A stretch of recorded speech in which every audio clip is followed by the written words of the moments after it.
8:30, time for Inside Dickinson County. The views and opinions expressed on Inside Dickinson County are not necessarily the views of the host, guest, this station, its management, or advertisers. All right, the number to call, 263-1560. This morning, I have Dickinson County Administrator Brad Homman, Dickinson County Sheriff Gareth Hoffman, and Abilene Police Chief Michael Mohn on the air to talk about the proposed Justice Center. And the phone line is open right now, 263-1560. If you'd like to ask a question, make a comment, maybe you're for it, maybe you're against it, this is your opportunity to be heard this morning here on AM 1560 KABI. Good morning, gentlemen. Good morning, John. I guess everybody's hearing everything all right. Have we got everything hooked up correct, I guess? All right. Yes. Okay. Well, I think first off, and we've seen a lot of comments here on our Facebook posting on this. And once again, folks, the number 263-1560 if you want to chime in here this morning. But people are still kind of confused as to how this is going to be paid for. So I think we'll start with Brad here. $17.5 million is the price tag, but that money has already been accumulated. So it's there, but now we're going to vote on it due to a petition that was put in place. So regardless of the city's involvement, and we'll deal with that a little bit here later on, regardless of the city's involvement, the money is there. It's not going to be a tax increase in any form as far as the money that's been generated for the county. So this thing, if they vote it up, it's going in. Then the city can make their decision. We'll talk about that a little bit here too as well. So am I correct in saying so? You are, John. The money, of course, the money's not in hand, but Right. we figured out the finances on it, and the annual payment on that bond amount would be roughly $850,000. Half of that we have in our budget now. We've been taxing that for about 4 years, a little over $400,000. So the citizens have already been paying for that tax. The other half of that will come from a couple different sources. We have been paying a bond payment to the state of Kansas for several years for some road work that we did. That bond is last payment of that will be next year. That's about $700,000 a year. So we're going to take a couple $100,000 of that and put into this. We also have money coming on board from a tax exemption on the Trans-Canada pipeline. That will come on. That's a 10-year exemption. That will come on online in 2020. And by today's numbers, that will be about $800,000 a year. That'll be a shot in the arm to the county. And so a portion of that money will come in on board with that too. So we've got money in place that can be used for this. It won't be a tax increase for this project above what we're already doing. We planned for this for a number of years, and we want to make it as painless and as beneficial to the citizens as we can. So. Well, Abilene Police Chief Mike Mohn, the City Commission approved a memorandum of understanding. I'm not sure I understand what that is. What exactly? I mean, they're saying they're going to go along with it, and if they do, how's the city going to pay? And I'm understanding it's $850,000 would be the city's part of it. Do you know on that, Mike? As far as the funding side of it, know that they're looking at the sales tax that's getting ready to sunset in 2018, involving other projects. Now, as far as how much they're going to look at for the sales tax, that's going to be up to the commissioners to decide. What they're going to ask for in order to be able to pay for our share of the project. But my understanding of the memorandum with the county is that basically they're saying that they're going to go along with and do everything they can to become part of it. I know that was written up by Brad with the city manager and put in front of the commission, and they all agreed that to move forward with it. Now I'm thinking that's the tax that's been in place for improvements at the swimming pool. Correct. I'm guessing. Correct. Now, that will sundown. Will the people in Abilene have an opportunity to vote on that, or are they just going to extend it? My understanding of that is that once the county has their vote, then the city will move forward with the vote for the sales tax. And the amount of the sales tax will determine, will be put out to the public so it covers the cost of the city side of it. Right now, the sales tax, I believe, with those is a 0.35% that's getting ready to sunset, so it won't require that full amount, but the amount that will be needed, I have not heard a specific number yet. So it's lesser than the sales tax that's in place right now. That's what they're thinking. There's been several discussions about that, and they haven't determined an actual amount, but the possibility of it being decreased is there. All right. 263-1560, if you'd like to call and ask any one of these gentlemen a question this morning, make a comment. We had a comment on our Facebook about someone living in the area and how it's going to kind of superimpose upon them. In fact, the lady says, well, if it happens, I'm going to move out of town. How much of a concern should that be for people living around the courthouse when this would take place, if it does? I guess, John, I don't know what her concern was.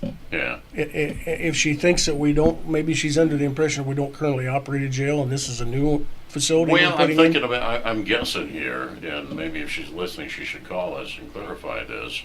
But the probably that it's going to become larger and bigger and superimpose on her residence in some way, I'm guessing. I mean, as far as the structure itself, is it going to be reaching out further to the neighbors in the area? I'm thinking that's what she might be concerned about. The plan in place as it is right now is to utilize the footprint of what the county owns currently. There is no plan to expand out any farther than the county property. Some of the property to the east will be utilized for part of the building, and then some of the property that's currently parking lot and grass lot would be utilized for parking. So I don't know that it would impose on any of the other property owners. Certainly, there's no plan to expand any farther than what the county-owned property is currently. So, Gareth, Sheriff Gareth Hoffman, somebody was concerned about that there's going to be how many the jail facility itself. How many additional cells is there going to be for that? Well, right now, our current jail is considered to be max capacity at 38.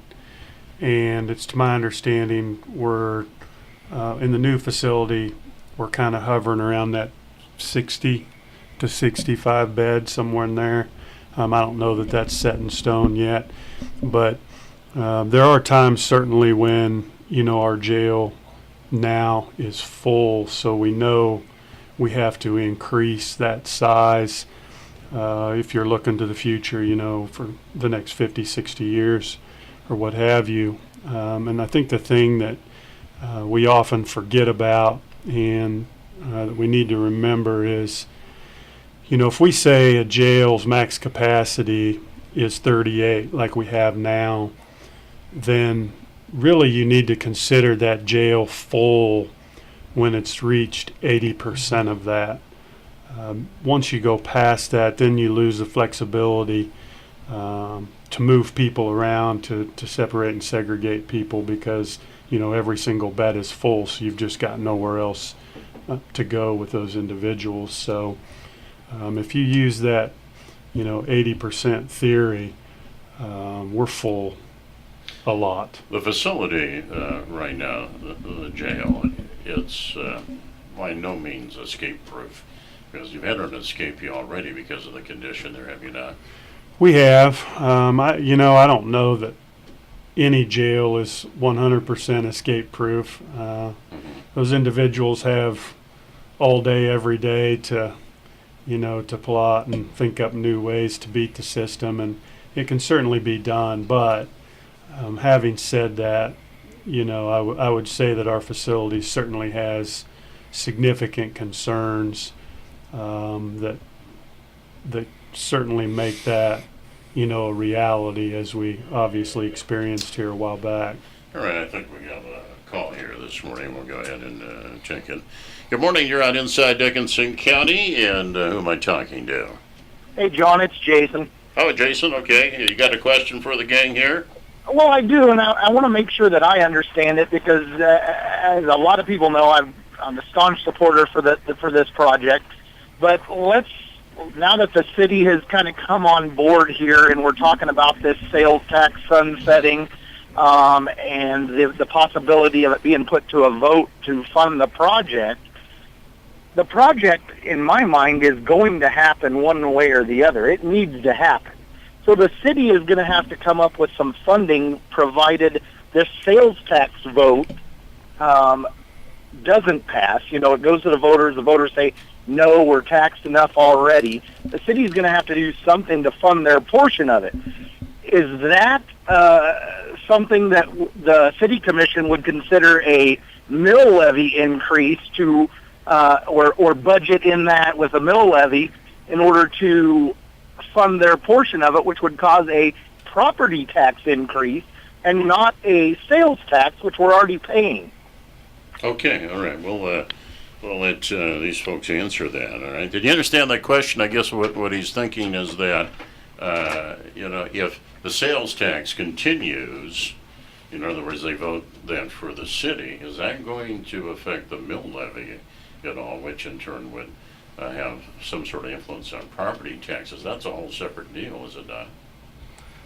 I'll touch on that a little Okay, bit, John. all right, yeah. From working and speaking to the interim city manager, the city's overall bill is estimated to be $850,000. Right. That's furniture, that's renovation of their area and everything. That can be broken up over the life of the bond, and the county, through the MOU, the Memorandum of Understanding, has agreed to include the city's portion within their bond or their borrowing. That allows them the flexibility to divide that up over 10, 20, 30 years, whatever they want to do. I believe under a 20-year scenario, the city manager had put together the numbers, and he figured about $60,000 to $65,000 a year would be the payment, with the interest, with the bonding fees and everything the city would have to have on hand to satisfy that loan to be a part of this. Not that 65 or 60,000 is not a large amount of money, because it's substantial, Yeah. but to a city budget, to be able to move into a new facility and have that facility like they would have is a pretty good deal in our view. And if you pay attention to the newspaper, the city just refinanced some notes, saved $100,000 a year. They, like us, are always looking for ways to reduce costs, save money. It's conceivable that they could do that payment within their current budget. I don't know that or not, but I mean, it is possible that it would be paid for with the sales tax. It's possible it could be paid for with property tax money out of the regular budget. That'll be up to the city commission to decide, but there's mechanisms in place to make that as painless for the city as possible, make it a good deal for them. So it's not like they have to come up with $850,000 immediately. That would be a part of the bond project, and they would pay that off over a period of time. So. All right, number to call if you'd like to pose a question or a comment, 263-1560-1560. Would the city save money on this in the long run, or is it just having a better facility? What, have they taken a look at that at all? They have, and I believe that a couple years back when we initially started this, standalone facility cost was estimated at about $2.5 million. When we first started discussions with the county, and some of the numbers given was right about that same amount. Since then, in working with the architect and with the county, they've brought the number down to the $850,000. So you're looking at a standalone facility at an additional $1.5 million at least. Obviously this would be the best way for the city to reduce the cost and make it affordable, and not raise taxes that everyone's concerned about. Is this a prerequisite to the consolidation of law enforcement? No. No. Some people think that. Yeah, that they do. I think that everybody looks down at government thinking there's always an ulterior motive. Yeah. Speaking from the county standpoint, no. Having been in law enforcement for 20 years myself and served with both these gentlemen, I understand firsthand there's two significant differences. I mean, both police and sheriff's department have significant differences in their duties. To the public, they wear badges. they wear guns, and they arrest people. It goes much farther than that. And of course, Riley County's done that. It's questionable in some people's mind how well it works to them. There's some people believe it works well. I don't see it working well in Dickinson County myself, but that's my opinion. So. Go ahead, Gareth. Yeah, I'd like to add to that as well. That question has come up, and where it's kind of been referenced that with the city joining the county, maybe that's their first foot in the grave, for lack of better terms, in regards to losing their police department and going to consolidated law enforcement. And in case people don't know, the county, the sheriff's department, we currently have 3 contract cities: Solomon, Hope, and Enterprise. And I will tell you that those contracts do work. However, I want to be clear. I think each and every one of those cities would tell you that in the perfect world, they would still have their own local law enforcement agency, and that would be great. That is the best way. Unfortunately, the size of those cities, the financial difficulty, the difficulty in maintaining an agency, hiring employees, and everything that comes along with that, has really kind of forced the hands of those small cities, and it's quite sad, actually. It does work, but it's in this situation, in this scenario, where you're talking about a city the size of Abilene with the call volume that they deal with. I don't see that happening. I don't think that would be a good move for the city or the county. All right, I believe I have somebody on the phone here. Yeah, good morning. Who am I talking to? This is Bonnie. Okay, Bonnie, we got a question for the gentleman here? Yes. Yeah, I'm a resident of the county, but I'm also concerned about the city and how it works. And my question is, what will happen to the municipal building where the city offices are now? Now, I know that in the police department, the fire department is next to it. Can the city building be demolished and then the fire department still stand as its own entity, or what are the long-range plans for that? All right, okay. We'll hang up, Bonnie, and we'll have him answer that question for you, okay? Thank you. All right, thank you for calling. All right. That's a good point. I mean, there's certainly an historic value to the city building as well that has to be considered, but who would like to jump in and answer that? I can talk about that, John. There's been many different discussions about what will happen if the police department leaves, and there's been many plans talked about. Ultimately, the city commission will have to determine if the police department leaves, how the current facility will be utilized. There's been plans drawn up that would include partial demolition of the building or the entire thing and rebuild. There's been nothing determined in stone as to what will happen, so the city commission does have that on their list of things to discuss and plan for the future.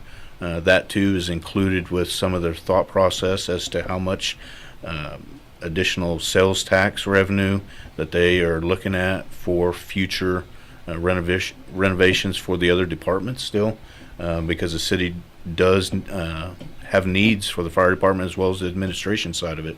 The facility that we're currently in is in poor shape and needs some things done. So they are discussing that. They don't have a specific plan set yet. And part of the original, there's been plans that have been shown where the entire building has been demolished and rebuilt on site, all the way to it being demolished and a parking lot and building other locations and or utilizing other buildings within the community. There's nothing been set in stone. Well, we should clarify, though, in the plan that we're talking about right now, it's the police department and the municipal court that would be going over to the Justice Center, correct? Correct. Yeah.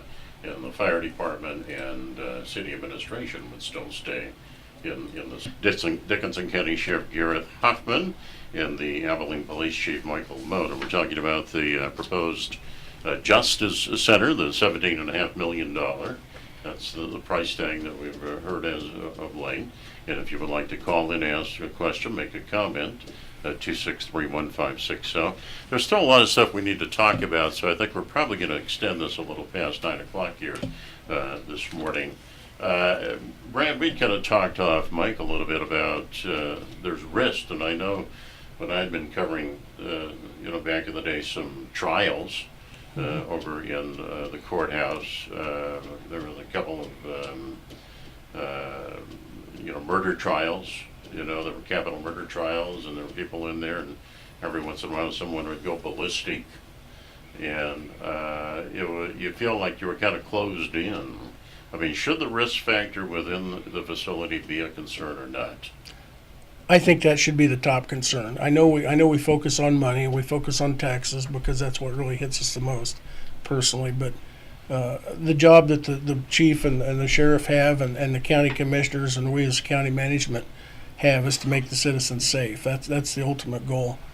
And right now, with the facility that was built in the 50s, by its design, there is a lot of risk, whether it's taking the inmates down the public corridor to get to the courtroom, or whether it's taking the inmates from one point to the other, be it to municipal court across town or whatever it might be. Every time you take them out of that secure envelope of the jail, you're increasing risk significantly, and that becomes problematic. Even in our current facility, as Gareth will tell you, taking them outside to the fenced-in area where they can have that mandatory sunlight time that we're required to give them weekly, as we've seen a while back, exposes us to the risk and ultimately resulted in an escape. So, well, Gareth, nothing has changed since Sheriff Bennett was in office as far as the number of prisoners that you take in and house from outside of Dickinson County, be it Junction City or somewhere else.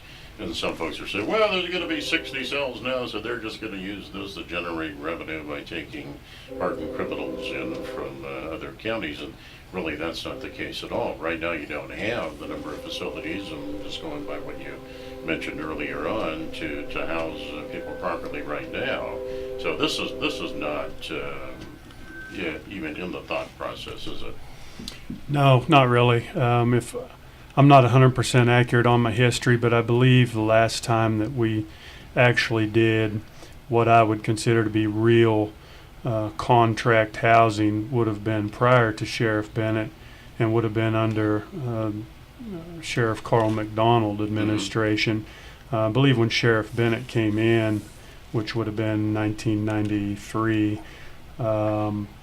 he kind of did away with that shortly after taking office, and it's been that way ever since. We do not have contract housing, if you will, as you talk about, generating revenue, and that certainly is not the plan here. That question has come up off and on. Some people think it's a good idea. I personally do not.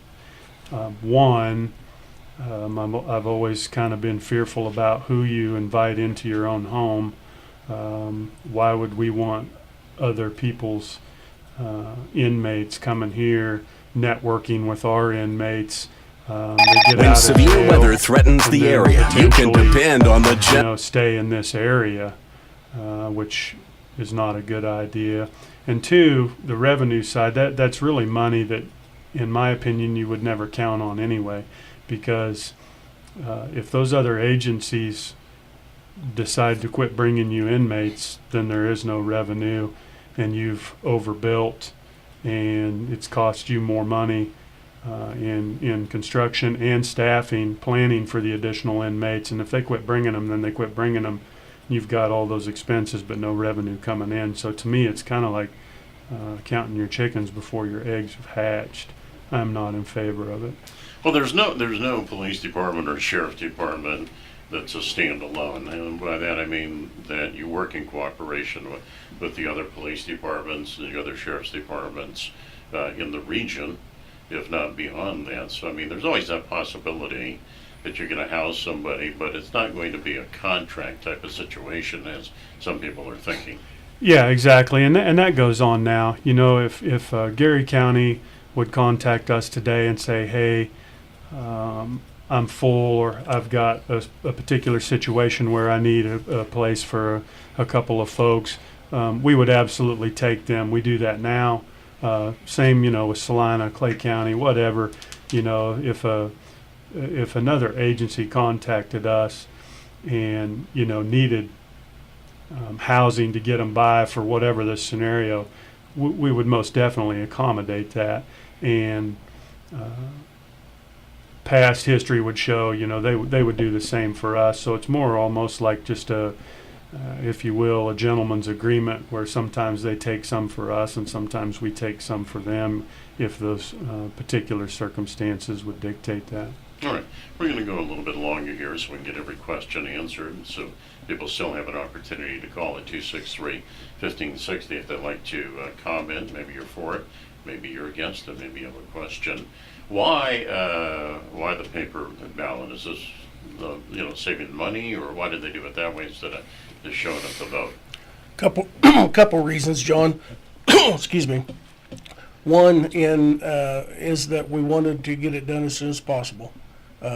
We know for a fact that the municipal interest rates are extremely low. They're at an all-time low. They've been that way for about 6 months. They're still hovering at that low mark. That makes a significant difference when we go to bond this project. When you're bonding this much money, just a half a percentage point can equate to $80,000 to $90,000 per year on the bond payment. That's significant. So we wanted to do it as soon as possible. The second thing is, it was very important and very apparent to the county commissioners that with the amount of people that came forward and said they wanted to vote for this, they wanted to get a ballot in every voter's hand. So there's just under 13,000 voters in Dickinson County. And by doing it by the mail ballot process, every registered voter will get a copy of that ballot and have the opportunity to vote. And with the election coming up in November, it's only cities and school districts, not that they're not important, but typically or historically we see that that's not a good turnout with that particular election.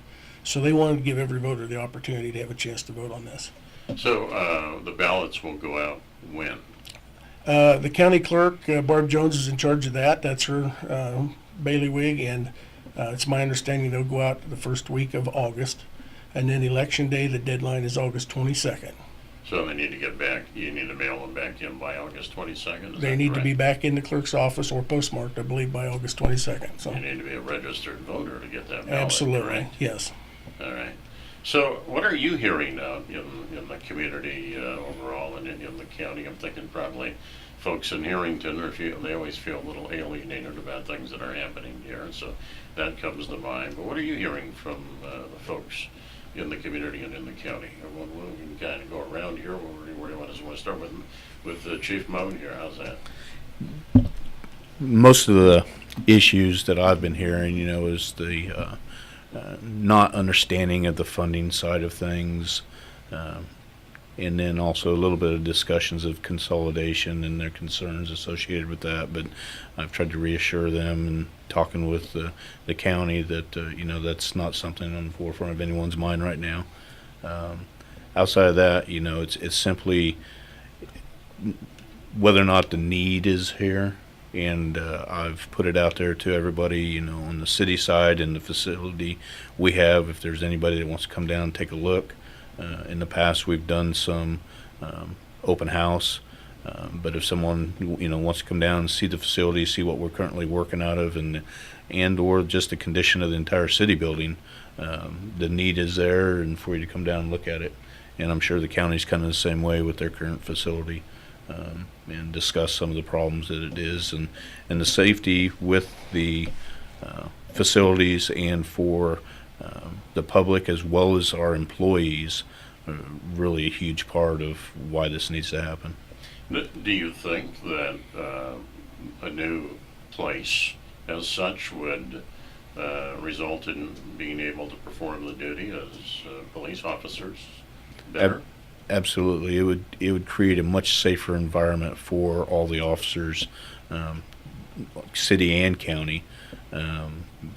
the setup and the as far as the architect working with us and designing it to eliminate some of the safety threats that we see regularly, the general public may not recognize, but just in handling someone that you've had to arrest and bringing them into the facility, bringing them into a secured sally port area where not only the public's safe from them possibly getting away from an officer, but the officers are safe because it is more secured and more people able to watch it. So, I mean, the design itself, is top notch, and it's going to, safety is a concern for everyone. Something that I had brought up years ago with the dispatch when it used to be in the city building is, well, what happens if a tornado hits that building? You have no dispatch. So, I mean, that is the city building, I think, a concern for safety reasons. There's your law enforcement, which is extremely important in the event a tornado would hit Abilene. And so what do you do if it hits that building? Whereas in the courthouse, you can go down in the basement. So I would say that would be a plus, certainly. So. Absolutely. I know part of the design is also to have more rooms in the basement for law enforcement and emergency operations. Brad could talk a little bit more about some of that design side of what they've put into the plans, but that's definitely a well thought out and is part of this plan. So what are you hearing, Brad? Well, I've been hearing a lot the last month or two about the consolidation or the collaboration between the city and county.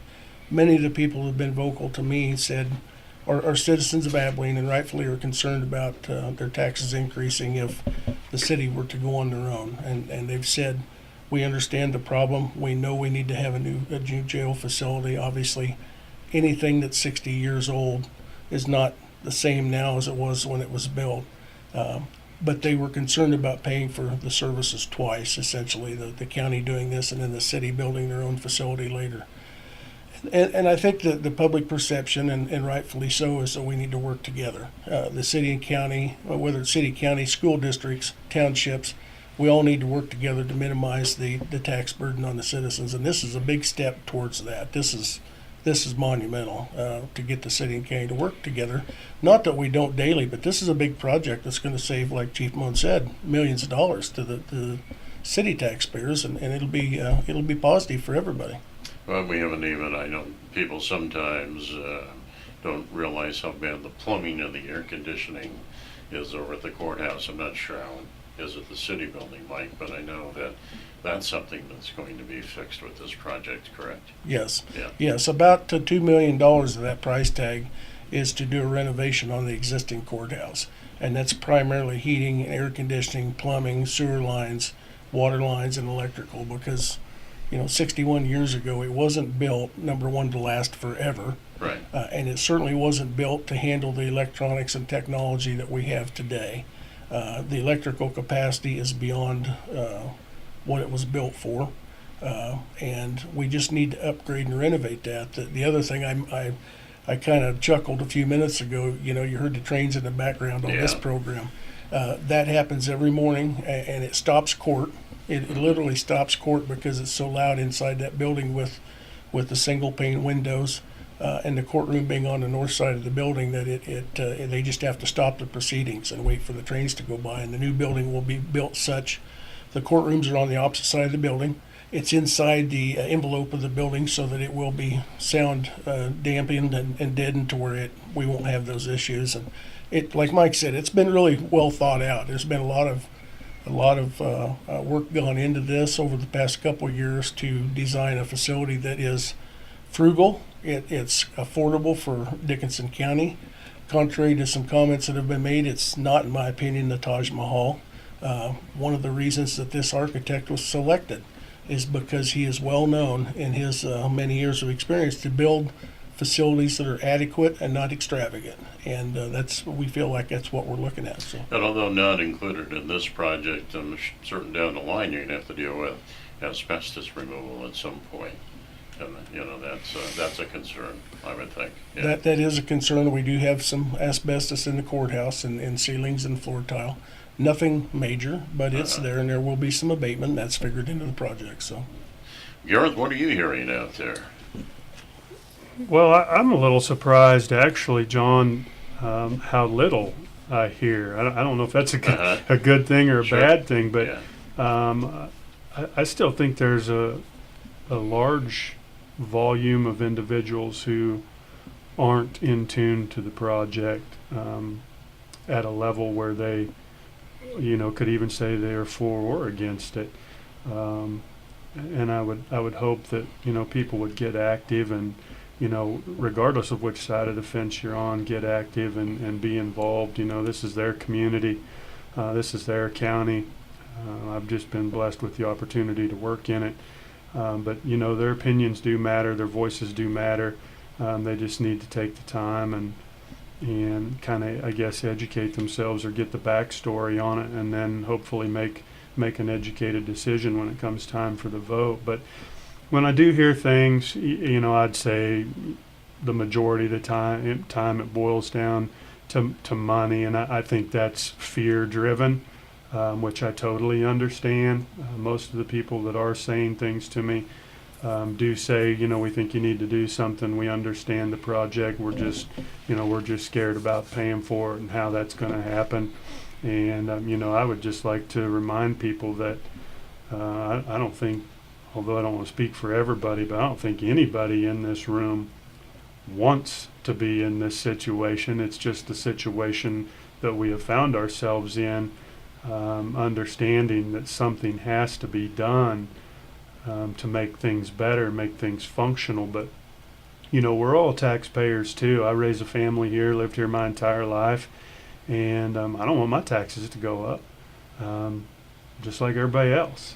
And I think that the county is doing everything they can to avoid that. So I think you're right, Gareth. And of course, this is not necessarily a tax increase that people are thinking is going to occur out there. And the purpose, you're right, and the purpose of having you gentlemen in here this morning is to inform people so they make an informed decision when they vote. And I do think that there's a lot of folks out there that just want to be able to be heard on this, and they want to vote on it, and they may very well be in favor of it, but they still want to be able to vote on it, and I think that's wonderful. I mean, that's what a democracy is about. I'm going to go around here, and in case I haven't asked anything this morning, you want to volunteer something, and we'll start with Chief Mohn here. How do the people under you? How do they feel about this? The officers, and we'll go around with the deputies, and of course people in the courthouse. So, have you had any conversations with them? Are they in favor of it or not? I believe majority. I believe they're in favor. I think they're excited about the possibility of getting some of the needs met that we've maybe not had for a number of years, that we've just had to deal with in other ways. So until we actually get into a new facility and see how it can benefit us, I think that's kind of where we're at. Like refer back to, a lot of works went into the design and making it functional, not fancy, and then also the design side of it having a little bit more flow, which creates efficiencies. And I believe once the officers experience that and how we've designed it so there's a little bit better flow within the department, their life will become a little simpler and a little easier. And disruptions when you're trying to do your work won't happen as often. And that goes all the way through, from the officers all the way through the administration. There's just been several needs that we've just dealt with over quite a few years. And I'm sure that county's going to have kind of the same thing go on with the design and layout and everything we do and how we conduct business. So I think it's going to be positive things. That from what I get from the officers, I think they're excited about it. We'll just see where it goes. Anything that hasn't been discussed or asked this morning that you'd like to volunteer? I think we've covered quite a bit of it. Obviously it's the concerns and questions of the public that I would like to hear more of, so we can answer those questions and get them informed. Well, maybe we'll have you all in again as we get a little closer to that date. Brad, what are you hearing from the people under you over at the courthouse or just in the courthouse? Courthouse to me has always been kind of one big family. And, They are. So They it's a are. little disruptive, I would imagine. Are they very in favor of this or not? I think you would find that they are. We have 5 elected officials that run their departments. We have 12 other departments, most of which are within the courthouse structure, and they are very supportive of it. But I would challenge you not to take it from me. Stop in the Yeah. courthouse and go to any department and talk to the employees. Look around. Ask for a tour. I've given 2 tours of the jail with Gareth staff this week alone to individuals that stopped in, and form your own opinion. Don't take it from me. I mean, I'm a government employee, so I guess I could be looked at as being self-serving in my comments. I would challenge you to stop in and talk to any of the staff and get their opinion. And I think you'll find that they live the needs. Like Mike said, they know what the problems are. They live it every day, and they can tell you themselves. So. Anything we haven't touched on this morning you'd like to volunteer, Brad? No, it's a big topic. There's Yeah. a lot of different angles, and we spend a lot of time doing what we feel is the best. The county commissioners, the city commissioners, the sheriff, his staff, in working to do what we feel is the best for the citizens, and we hope people will understand that and see that and support it. So. Well, Gareth, what are you hearing from your deputies and people under you? Then are they in favor of this? They don't talk to me anymore, John. No, it's funny when you asked that question. I of course going last had a minute to think about it, and the employees at the end of the day are citizens too. Again, taxpayers, citizens of this county, and it's really very similar. I mean, they're in favor of it in a certain level of excitement, but the employees, just like the citizens, there's always that fear of the unknown. We've been doing things a certain way for so many years, coming in and out of those same doors for so many years. It just kind of becomes the norm. And when you look at that possibly changing, things changing the manner in which we do business or the way we handle certain things obviously would change. And so there's always that level of uncomfortableness, looking to the future. But overall, obviously they're excited. Like already has been mentioned, they see the shortcomings every day. They experience the struggles that we have because of the facility and the age of it. But the only thing again that I would like to reiterate is this is a Dickinson County building, to include Abilene. They are in Dickinson County, obviously, but this is for the community. Brad referenced, come in, talk to other people, walk around the courthouse, talk to those employees, don't just take our word for it. And that's what I meant by trying to spend a little time educating yourself a little bit before you do your vote. But this is their building, and we want it to be something that the community can be proud of, much like, schools, roads, emergency services, hospitals, and things like that. They all really kind of go hand in hand, and those are the things and the people contained within a community are what make the community. So it really takes everybody. Well, I would just applaud law enforcement here in Abilene, in the county, at a time when we hear some things that are kind of discouraging and concerning about law enforcement outside of Dickinson County in Abilene. You've been able to maintain, I think, a lot of respect on how you handle things, and Thank you. And I think that we need to recognize that here in the city and in the county, that they are doing a terrific job. At least I think so, and Thank I think you. most people would agree with me. So I want to thank all three of you for coming in this morning, Chief Mohn, Dickinson County Administrator Brad Homman, and Sheriff Gareth Hoffman, and I hope in some way that perhaps we've informed people a little bit more on this, so when they go out there and they vote, which is a wonderful thing, living in a democracy, that they will make an informed vote. And if you've heard something this morning and someone else wasn't listening, if you heard stuff from them that we've clarified this morning, I would ask that you share that with that person, because sometimes that person-to-person thing is a wonderful way to approach things and inform one another. So I thank all three of you for coming in this morning. We'll have you back in, if that's okay with the three of you, when we get a little closer to vote time. How's that sound? Absolutely, John. Thank you. Sounds good, thanks. Okay, inside Dickinson County this morning, I certainly want to thank everybody for tuning in for it this morning, and I hope that you'll stick around, because we got a lot of great music still on the way here.